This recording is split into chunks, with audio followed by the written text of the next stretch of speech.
Hello dear student, কেমন আছো? I hope প্রত্যেকে ভীষণ ভালো আছো।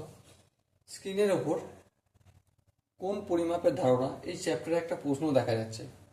প্রশ্নটা কি বলেছে দেখো, একটা সুষম বহুভুজের প্রতিটি অন্তঃকোণের মান 4π/5। চলো প্রথমে আমি 4π/5 সমান কত ডিগ্রিতে করে নিই। ঠিক আছে, 4π/5 মানে 4 পায়ের জায়গায় আমি সিম্পলি 180 ডিগ্রি লিখে দেবো, ব্যাস কাজ শেষ হয়ে যাবে। বাই 5। ওকে, 5 × 5, 5কে যদি কত দিয়ে ভাগ করি আর 36 দিয়ে গুণ করি কত হবে? 180 ডিগ্রি হবে।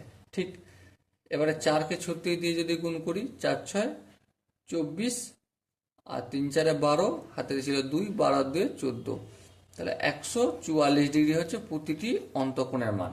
ঠিক আছে, তা দেখো, একটি সুষম বহুভুজের প্রতিটি অন্তঃকোণের মান 4π/5 রেডিয়ান। বহুভুজের বাহুর সংখ্যা কত? আমি বহুভুজের বাহুর সংখ্যা n ধরছি। কি ধরছি? n। ঠিক আছে, এবার আমি একটা ফর্মুলা লিখছি। এই ফর্মুলাটা তোমরা নোট ডাউন করে রাখো। হালাকি এই ফর্মুলাটা আমি তোমাদের ইউজ করা শেখাবো কোথায়? যখন বহুভুজ গঠন হবে, পলিনোমিয়াল গঠন করা হবে, ঠিক আছে, সেই চ্যাপ্টারে গিয়ে ডিটেলসে আমি এই জিনিসগুলো ডিসকাস করব বা আলোচনা করব। ওকে, সেই চ্যাপ্টারটা কোনটা? সেই চ্যাপ্টারটা হলো সরলরেখা, ত্রিভুজ ও বহুভুজ সংক্রান্ত উপপাদ্য আছে জ্যামিতির। যখন জ্যামিতির ওই চ্যাপ্টারটা করব তখন ডিটেলস আমরা এটা নিয়ে আলোচনা করব। ওকে, চলো আপাতত সূত্রটা আমি লিখে রাখি। সূত্রটা কি? সুষম বাহুভুজ কি? সুষম বহুভুজের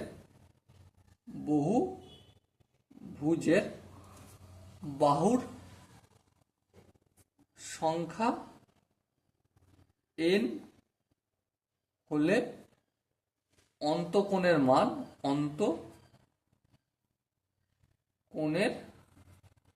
মান হয় কত? অন্তঃকোণের মান হয় 2 × n-2 divided by n × 90 degree. মনে থাকবে? এটা আপাতত করে গেলাম। ডিসকাস আমি ডেফিনেটলি করব যখন জ্যামিতির উপপাদ্য করাবো।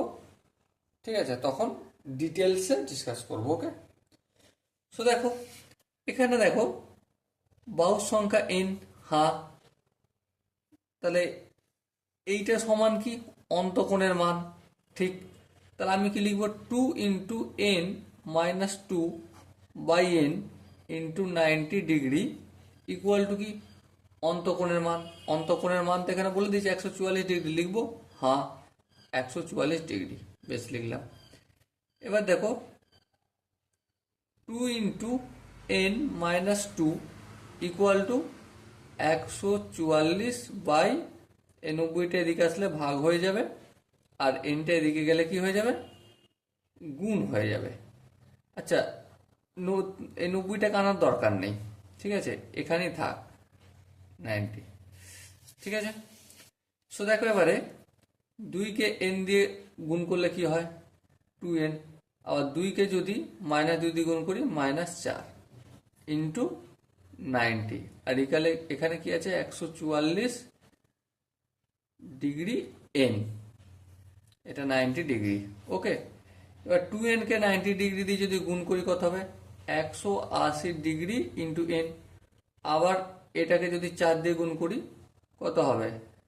4×9 = 36, 360 degree equal two 144 degree into n। এবার দেখো এই 144 ডিগ্রিটাকে সমানের অপোজিট দিকে আনবো। হ্যাঁ, আনবো। চলো, এই -144 ডিগ্রি ইন্টু n। এখানে -160 ডিগ্রি আছে, এটা সমানের অপোজিট দিকে গেলে +360 ডিগ্রি হয়ে যাবে। সরি, এটা -360 ডিগ্রি আছে, অপোজিট দিকে গেলে +360 ডিগ্রি। ওকে, কোনো অসুবিধা নেই। এবার দেখো 180 থেকে যদি 144 বিয়োগ করি কত পাবো? 36 degree into n equal to 360 degree. এবার দেখো 36 ডিগ্রিটাকে সমান অপোজিট দিকে আনলে ভাগ হবে, আর এখানে 360 ডিগ্রি যেমন আছে তেমন থাকলো। তা 360 ডিগ্রিকে 36 ডিগ্রি দিয়ে ভাগ করলে কত হবে? 10 হবে। সো এখানে বাহুর সংখ্যা কত বহুভুজটার? 10টা। কটা বাহুর সংখ্যা? 10টা। আই হোপ অঙ্কটার প্রতিটা স্টেপ বোঝা গেছে। যদি কোনো জায়গায় কোনো ডাউট থাকে বা কনফিউশন থাকে, তার জন্য কি করতে হবে? কমেন্টে জানাতে হবে। ওকে, সো দেখা হচ্ছে পরবর্তী সেশনে। ততক্ষণ পর্যন্ত ভালো থেকো, সুস্থ থেকো এবং জয় হিন্দ।